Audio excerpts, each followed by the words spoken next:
Good evening, and welcome once again to another edition of the Shadow Gallery. I am, as always, your host, James Donnelly.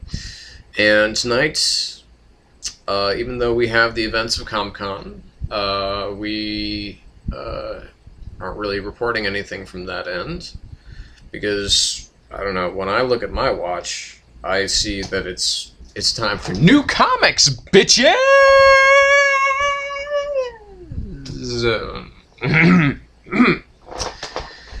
So as Ward Bond says in The Quiet Man, I'll begin at the beginning. Which means that I'm just going to get right to comics. Okay. Avengers number 15. And God bless all of you, by the way, all of the reviewers that I watch who can actually do, like, you know, a whole week's worth of reviews within like 10 or 15 minutes. You have my respect.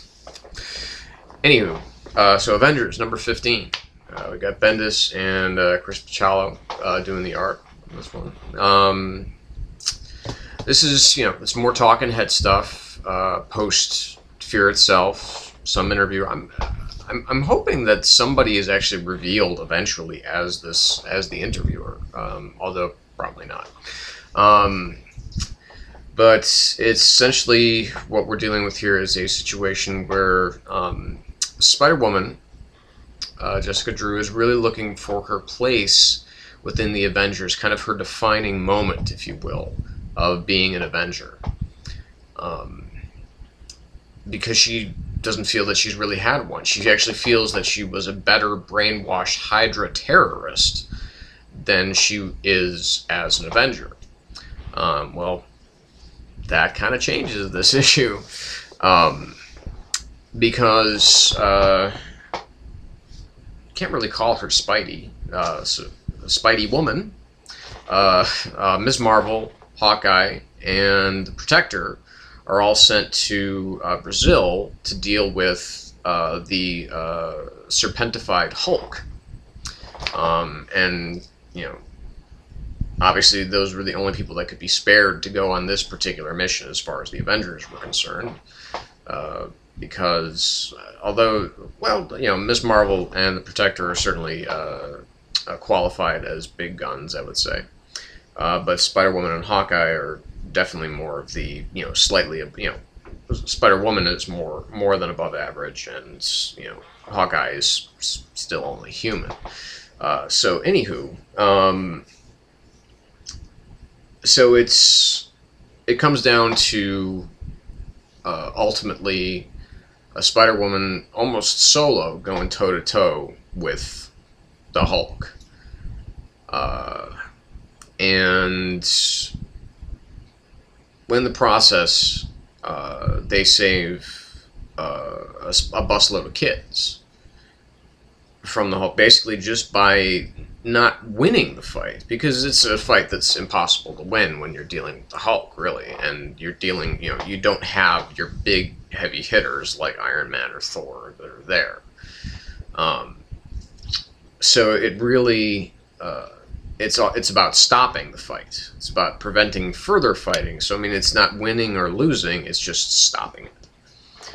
And in that level, they do succeed, and of course, you know, they save the children. And, you know, obviously with, you know, the talking head moments, you get some really neat little character stuff from almost all of the characters. About all the different characters, especially with when you're dealing with Hawkeye talking about Spider-Woman, because obviously they've recently become involved. Hawkeye, wow, I mean, he gets around. But, you know, all in all, another, you know, entertaining issue from Bendis, you know, during this Avengers run. It's, you know, it's nothing that's, you know, that's knocking my socks off or anything like that. I mean, it's a good read. It's never not entertaining. It's never boring. It's well paced. Some of Bicciolo's art in this is just stunning. I like the way that they do work together to help bring down the Hulk, even though it's really Spider-Woman who is standing her ground. And so I mean, just all in all, this was a good issue. Again, not great, but good solid work from Bendis. X-Men 15. So this is the finale of the whole arc with the evolutionaries. And as we begin, obviously, this issue with the ending of, well, I shouldn't be quite so on the nose, but with everybody regaining their memory of how exactly of what exactly happened after, in the past when the X-Men and the Brotherhood confronted one another over the evolutionaries. And Magneto essentially saying that he wants to speak for the entire, mutant race and say that, yes, human beings deserve to be destroyed. And all, but now, basically, the evolutionaries, they really want, especially the leader, I guess, wants Cyclops out of the way completely and totally. There's not much actual combat in this particular issue as there have been in the past ones, because they're really dealing mostly with the past and delving into that and what happened and how they remember, and because it's something that is locked within Scott's mind. And it was the Cuckoos and it was Emma who helped bring it out, and it was Jean, of course, who put it in there. Because when they're fighting in the past, they actually notice, that, the evolutionaries, they question whether or not Magneto would even have the authority to be kind of the spokesperson for the mutant race, because Quicksilver and Scarlet Witch turn on him, and they say basically, you don't have the right to exterminate an entire, exterminate, all humans. And so they, like they said, they question his leadership role, and deservedly so. And so Cyclops, he basically installs himself as saying, please listen to me, let me help. I'm the guy that you want to hear from. I promise that we'll keep, that you don't need to exterminate anybody. We will make it work. And of course, when we come to the present, they really haven't made it work, but they're making it work for themselves. They're not, they will still protect humans no matter what, and they'll protect themselves. And this is where the thing from the past comes in, because we've got essentially a machine that Beast created, that designed and built way back when, is actually what was used to separate the evolutionaries from the cosmic rays that protect them. Unfortunately, at that point in time, it actually killed some of the evolutionaries, and that kind of pissed them off. But Hank didn't mean to. It was unintentional that it actually killed them. But now, the X-Men, they're fighting for their very lives, and this is one of those, it's one of those decisions that has to be made sometimes. That when you are fighting for your life, when you're in a war, lives are going to be lost, and so they essentially, they telepathically pass it around as to how to beat these guys, and they're tech guys. I can never remember his name, Kincaid or something like that. Designs the weapon again, uses it again, and Cyclops really brings his power to bear. Not just the power, not just his mutant power, but his power as a leader. And this is why, again, Cyclops is so awesome to me, because he's so often overlooked as as being just kind of he's kind of like, if you were to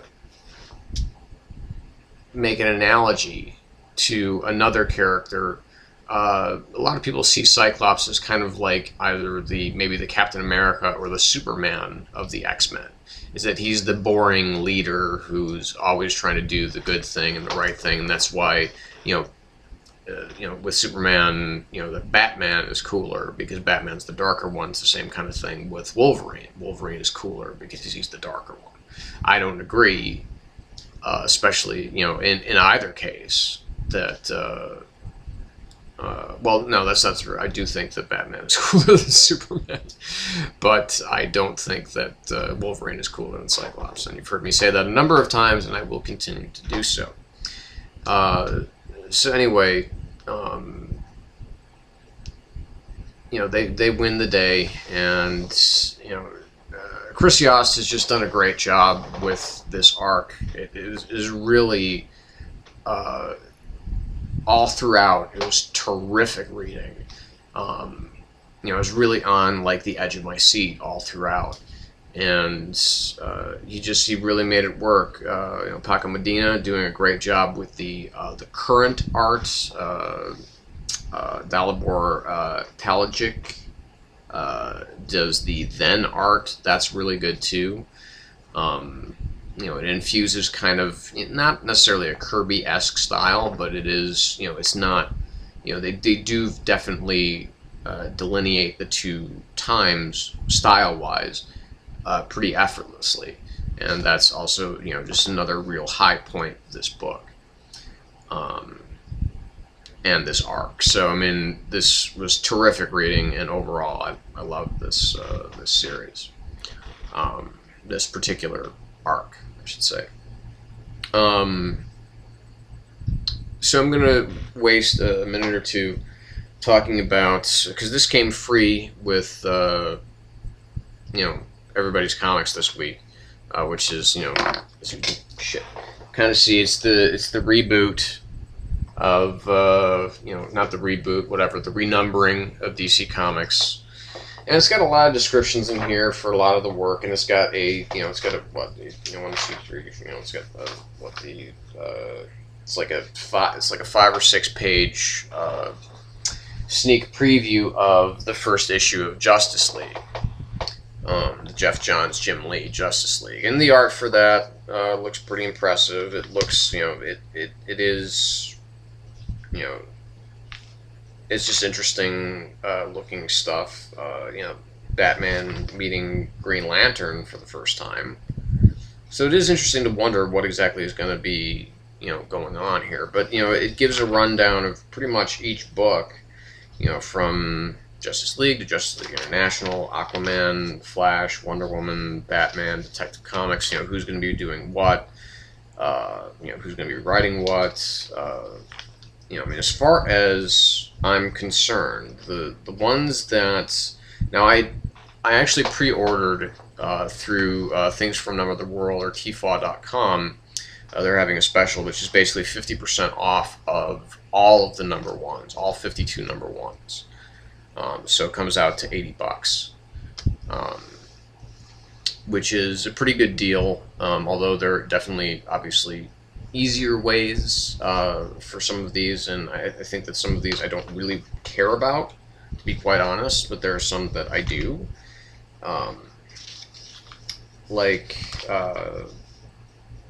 For instance, I don't know, it's there's just some stuff. I mean, like Batwoman #1, I'm really looking forward to. I'm kind of interested to read this Batwing comic. Batgirl, obviously that's exciting to me. Catwoman, Nightwing, the new Green Lantern series, and we'll talk about that in a minute. To read about the new Guardians also sounds like a kind of an interesting story. Of course, Swamp Thing is one of my biggest look forward to because it's Snyder. But there's some stuff I really want to read, some stuff I really don't care about. And we're going to pick this up after the jump, so stay tuned.